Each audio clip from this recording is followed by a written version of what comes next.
A Horseman in the Sky by Ambrose Bierce. One sunny afternoon in the autumn of the year 1861, a soldier lay in a clump of laurel by the side of a road in western Virginia. He lay at full length, upon his stomach, his feet resting upon the toes, his head upon the left forearm. His extended right hand loosely grasped his rifle. But for the somewhat methodical disposition of his limbs and slight rhythmic movement of the cartridge box at the back of his belt, he might have been thought to be dead. He was asleep at his post of duty. But if detected, he would be dead shortly afterward, that being the just and legal penalty of his crime.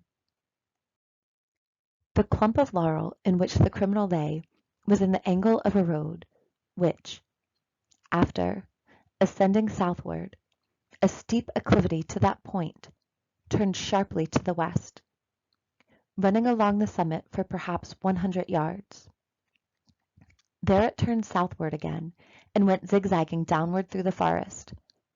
At the salient of that second angle was a large flat rock, jutting out northward, overlooking the deep valley from which the road ascended. The rock capped a high cliff. A stone dropped from its outer edge would have fallen sheer downward 1,000 feet to the tops of the pines.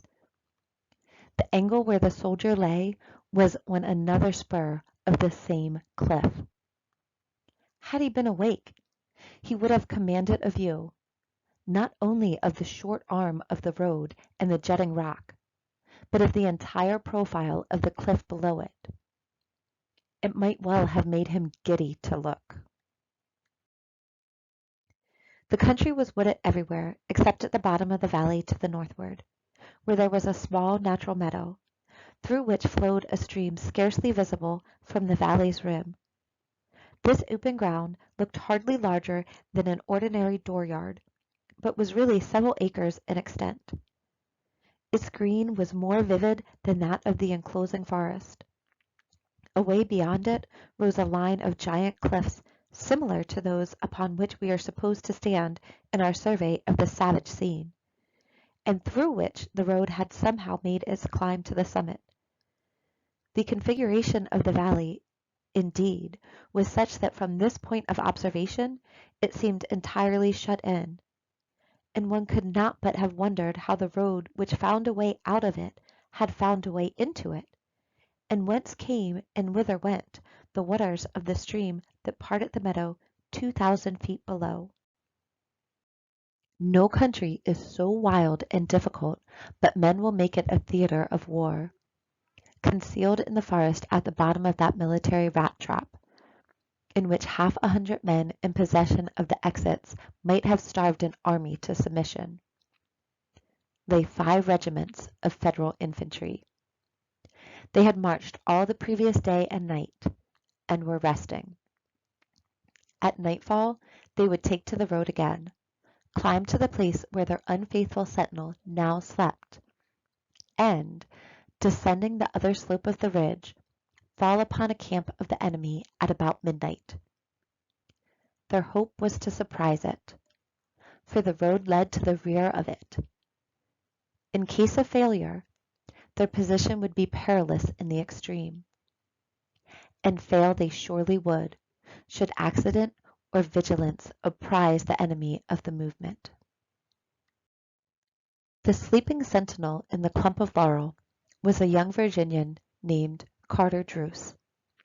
He was the son of wealthy parents, an only child, and had known such ease and cultivation and high living as wealth and taste were able to command in the mountain country of western Virginia. His home was but a few miles from where he now lay. One morning he had risen from the breakfast table and said, quietly but gravely, "Father, a Union regiment has arrived at Grafton. I am going to join it." The father lifted his leonine head, looked at the son a moment in silence, and replied, "Well, go, sir, and, whatever may occur, do what you conceive to be your duty. Virginia, to which you are a traitor, must get on without you. Should we both live to the end of the war, we will speak further of the matter. Your mother, as the physician has informed you, is in a most critical condition, at the best. She cannot be with us longer than a few weeks. But that time is precious. It would be better not to disturb her. So Carter Druce, bowing reverently to his father, who returned the salute with a stately courtesy which masked a breaking heart, left the home of his childhood to go soldiering. By conscience and courage, by deeds of devotion and daring, he soon commended himself to his fellows and his officers, and it was to these qualities and to some knowledge of the country that he owed his selection for his present perilous duty at the extreme outpost. Nevertheless, fatigue had been stronger than resolution, and he had fallen asleep. What good or bad angel came in a dream to rouse him from his state of crime? Who shall say? Without a movement, without a sound, in the profound silence and the languor of the late afternoon, some invisible messenger of fate touched with unsealing finger the eyes of his consciousness, whispered into the ear of his spirit the mysterious awakening word which no human lips ever have spoken, no human memory ever has recalled. He quietly raised his forehead from his arm and looked between the masking stems of the laurels, instinctively closing his right hand about the stock of his rifle. His first feeling was a keen artistic delight. On a colossal pedestal, the cliff, motionless at the extreme edge of the capping rock and sharply outlined against the sky, was an equestrian statue of impressive dignity. The figure of the man sat the figure of the horse, straight and soldierly, but with the repose of a Grecian god carved in the marble which limits the suggestion of activity. The gray costume harmonized with its aerial background. The metal of accoutrement and comparison was softened and subdued by the shadow.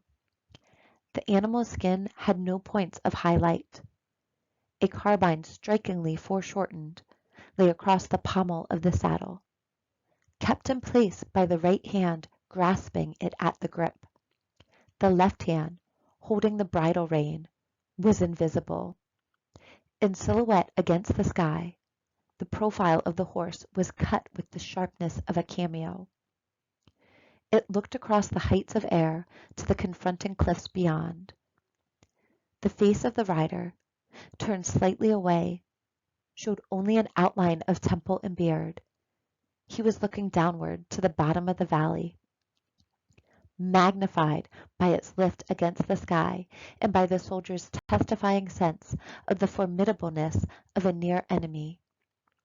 The group appeared of heroic, almost colossal size. For an instant, Druce had a strange, half-defined feeling that he had slept to the end of the war and was looking upon a noble work of art reared upon that commanding eminence to commemorate the deeds of an heroic past of which he had been an inglorious part. The feeling was dispelled by a slight movement of the group. The horse, without moving its feet, had drawn its body slightly backward from the verge. The man remained immobile as before, broad awake and keenly alive to the significance of the situation. Druce now brought the butt of his rifle against his cheek by cautiously pushing the barrel forward through the bushes, cocked the piece, and glancing through the sights, covered a vital spot of the horseman's breast. A touch upon the trigger, and all would have been well with Carter Druce. At that instant the horseman turned his head and looked in the direction of his concealed foeman, seemed to look into his very face, into his eyes, into his brave, compassionate heart. Is it, then, so terrible to kill an enemy in war? An enemy who has surprised a secret vital to the safety of one's self and comrades? An enemy more formidable for his knowledge than all his army for its numbers? Carter Drews grew pale. He shook in every limb, turned faint, and saw the statuesque group before him as black figures, rising, falling, moving unsteadily in arcs of circles in a fiery sky. His hand fell away from his weapon. His head slowly dropped until his face rested on the leaves in which he lay. This courageous gentleman and hardy soldier was near swooning from intensity of emotion. It was not for long. In another moment his face was raised from earth. His hands resumed their places on the rifle. His forefinger sought the trigger. Mind, heart and eyes were clear. Conscience and reason sound. He could not hope to capture that enemy. To alarm him would but send him dashing to his camp with his fatal news. The duty of the soldier was plain. The man must be shot dead from ambush, without warning, without a moment's spiritual preparation, with never so much as an unspoken prayer. He must be sent to his account. But no, there is a hope. He may have discovered nothing. Perhaps he is but admiring the sublimity of the landscape. If permitted, he may turn and ride carelessly away in the direction whence he came.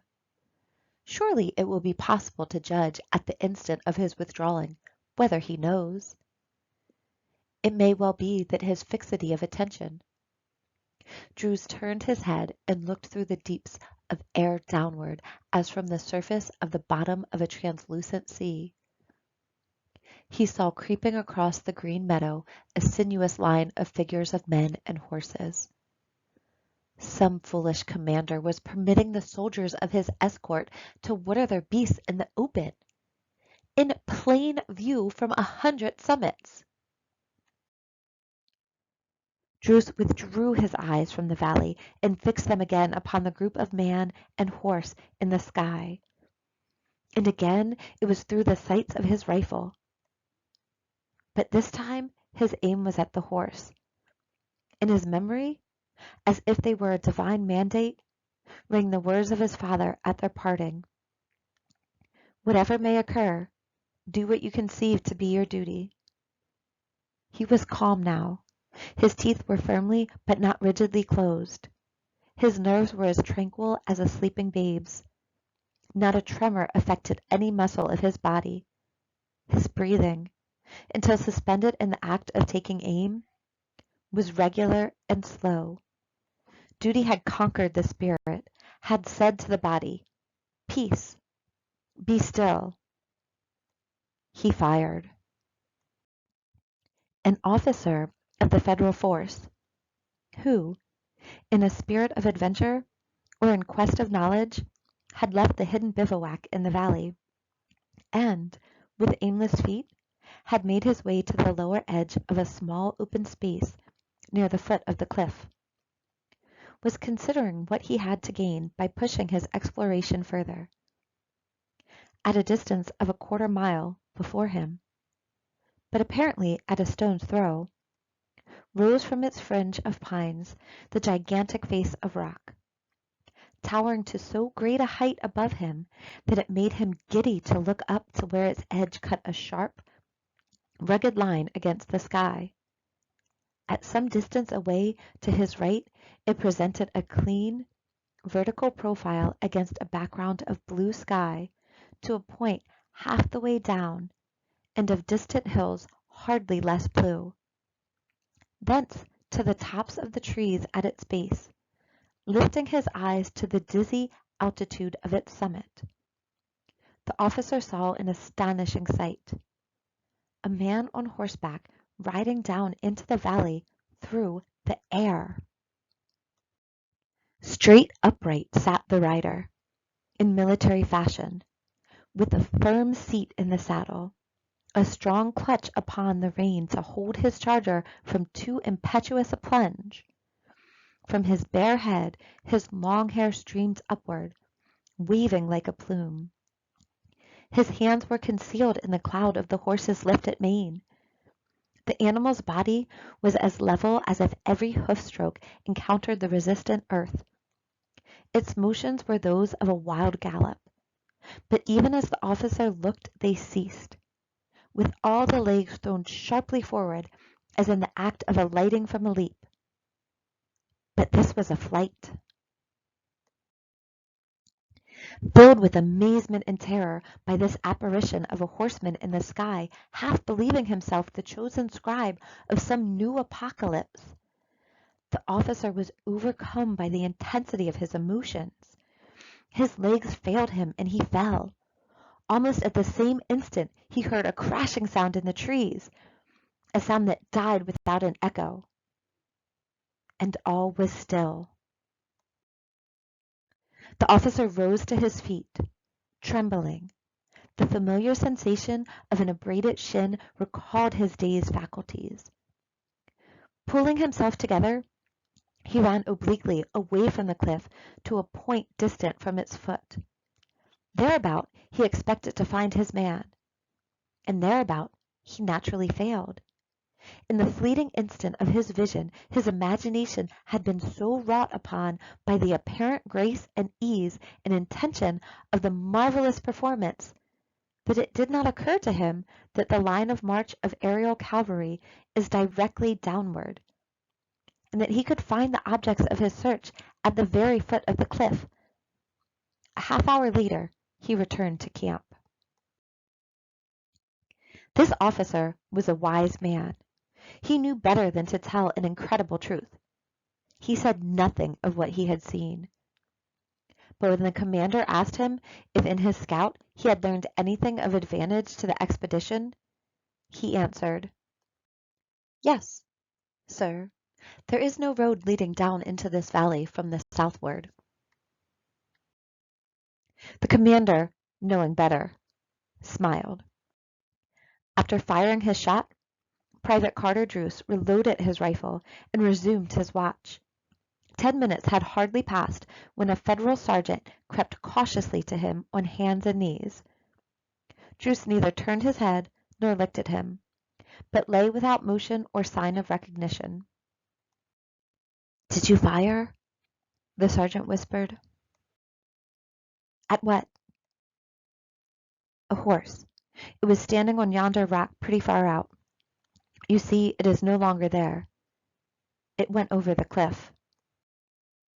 The man's face was white, but he showed no other sign of emotion. Having answered, he turned away his eyes and said no more. The sergeant did not understand. "See here, Druce," he said, after a moment's silence. "It's no use making a mystery. I order you to report. Was there anybody on the horse?" "Yes." "Well?" "My father."